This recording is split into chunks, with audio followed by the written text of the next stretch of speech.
uh, Professor Divik Ramesh pointed this out from the little anecdotes that he had presented, and where, of course, we find that there is also an emphasis on who are the consumers of these stories, of the children's stories. Is it really reaching, is it all once again restricted to the urban children? Is it restricted to the suburban children? Is it penetrating deeper and deeper into the villages, where we are also alerting them and sensitizing them about, as the Pandita pointed out, about non-violence, about gender equality, about climate crisis, about environmental concerns? All these are crucial, and those should, I think, be the subject matter, because the patriarchal control on the minds of not the writers, but the minds of everyone in the smallest unit of society, that is the family. That is where the children receive their first lessons. And if those are not interrogated, that is, all those stereotypes which have been accepted through generations and centuries, never questioned, because the control has always been of a very, very male-authored texts. And therefore, it is absolutely necessary, and it was just wonderful to have so many speakers who spoke about this sort of awareness that had to be, that needed to be addressed.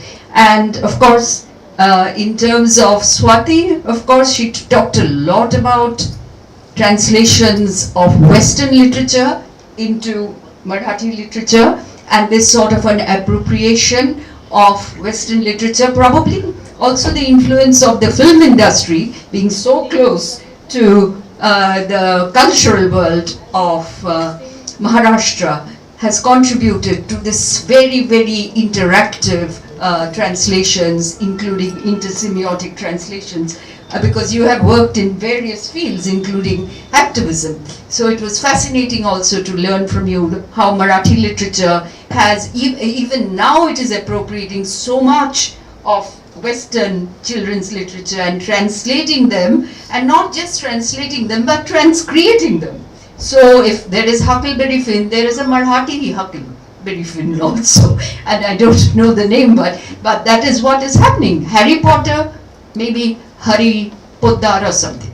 Yes, but all that is happening. This is the appropriation and the self-fashioning. And also at the same time, there should be the need for abrogation. And the villain of the piece is the Ravana, is the computer, it seems. Yes, the computer, the internet, technology, video games has taken children off from reading. But you can't blame the children. What about the parents? Are the parents reading? Or are the parents also Facebook activists? So, you know, again, children learn from their adults. And therefore, it is a sort of two-way traffic. So you cannot leave everything to the children and say, children are not reading, because the parents are not reading. The grandparents are not reading. If grandparents are and parents are serial activists, watching in the afternoon those terribly, terribly patriarchal serials, and the children are imbibing that, and therefore again we are unable to break free from the stereotypes, and that is absolutely crucial for every writer who is writing these children's texts, and illustrations are an essential part of children's writing. There must be many, many, many pictures. And nowadays, of course, the less of writing, less of words, more of pictures is how we are moving, which is why the graphic novel has become so popular nowadays. Yes, but the essence of it all is how to have a sort of a balance between for me, I've always spoken in my own classes that if we think that we are people of the cyberspace, are we really?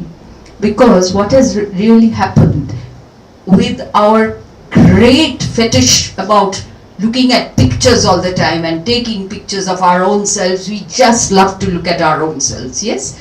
But what has happened in the process is all this emphasis on pictures, on the visual, has really made us go back to the cave space. Because when the word was not there, when the alphabet was not there, it was all pictures in the caves. That is how it began. Writing came much later.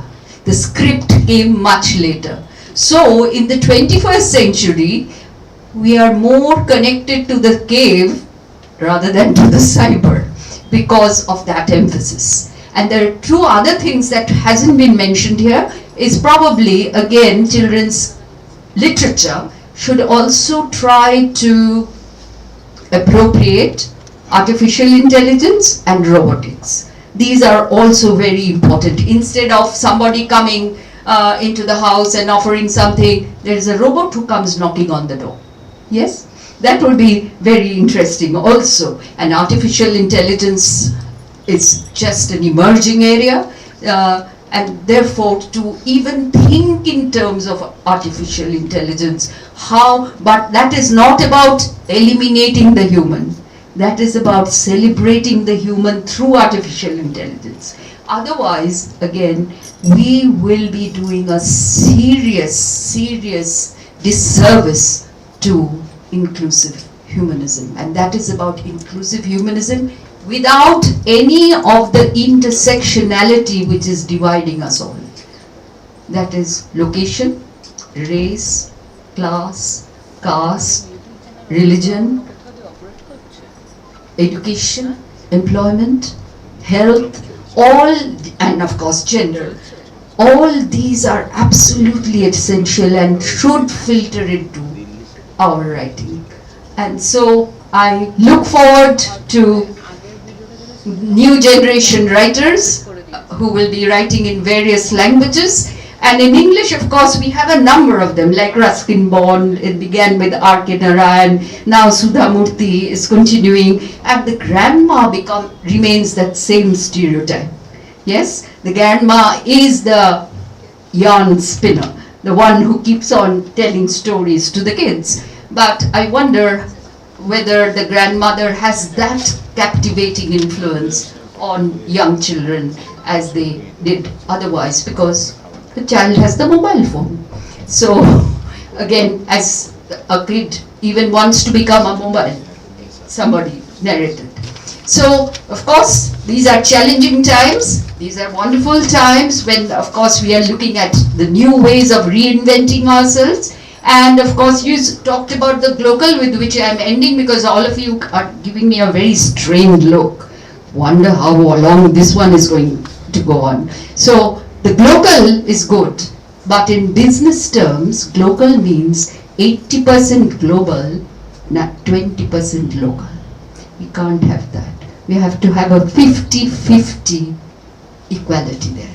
Yes? As we want net neutrality, we also want global to mean 50% global and 50% local. If it is 80-20, we are absolutely surrendering ourselves to cultural new imperialism.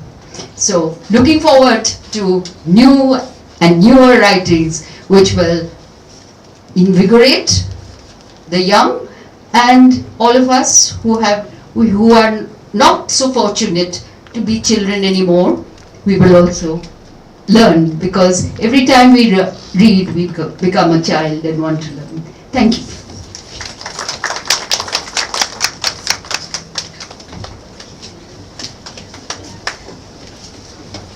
Thank you very much, Sanjukta ma'am. Friends, our secretary is present with us.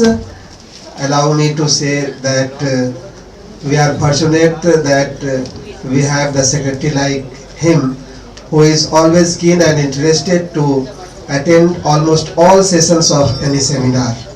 Sir, may I request to present vote of thanks at the end of this thrilling discourse on children literature.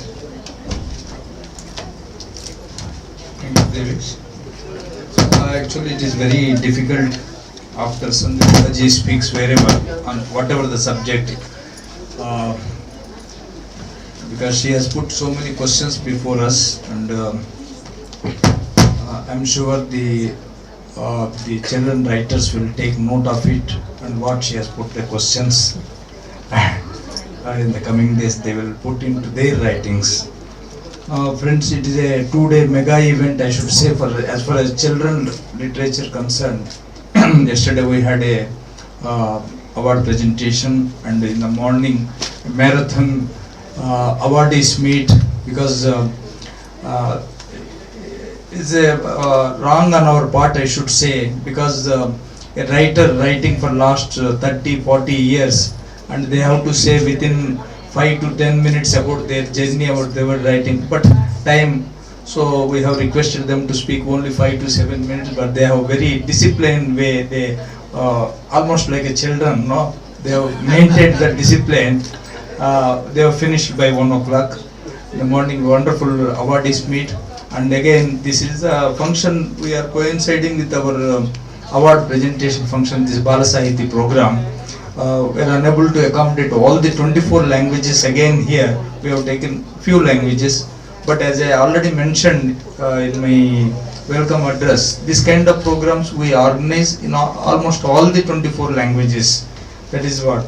But today, after listening to all these 7-8 language representatives who have spoken about their children writing in their respective languages, so many new information we could able to gather it.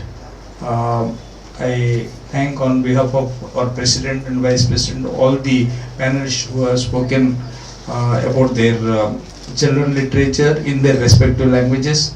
And also, first I want to thank the audience so patiently since morning to till evening, because in Delhi we never see the in the last session we never see it.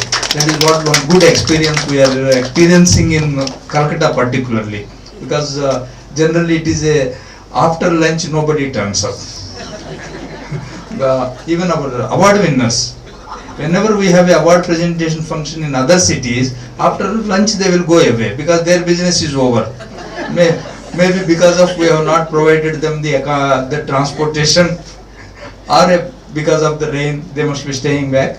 But thank you so much for your patience listening, and we need the same kind of support and cooperation with the Sahitya Academy, so that we will be encouraged to do more and more programs and have this kind of activities very regularly. I thank the chairperson who has spoken so wonderfully. She is like that because in the beginning and at the end, and also Divik Ramesh ji and Swati ji and other 2 speakers, and before that we had for 3-4 speakers, they have spoken. So thank you so much and Shubh Ratri. And also I thank our Calcutta staff, done wonderful job. Thank you.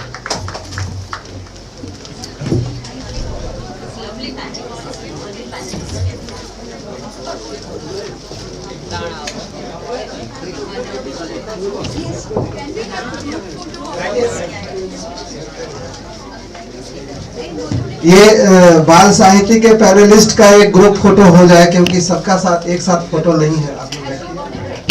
Dipanwita ji,